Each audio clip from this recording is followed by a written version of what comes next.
But meanwhile, a working mother who depends on food stamps to support her family. My mother was an artist, my father was a college professor, and I am truly grateful for my...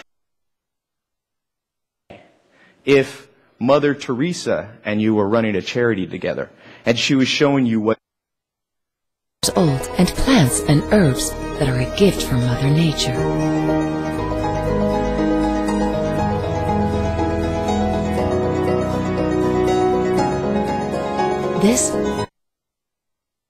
That and the book Map for Life, a life management book by Glenn McQuirk that my mother insisted for 5 years. Her mother raised her alone.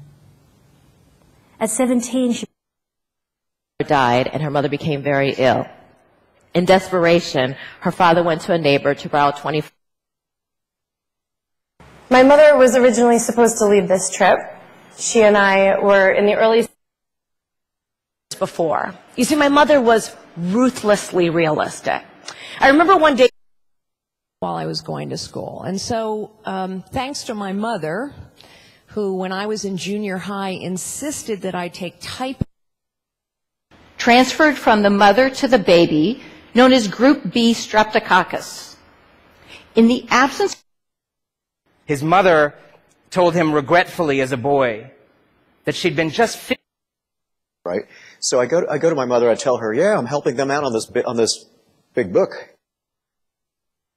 Some of you know my mother worked with USAID and the Ford Foundation. So this oak panelled room, and she was there with her mother, and she was led and sat on this chair.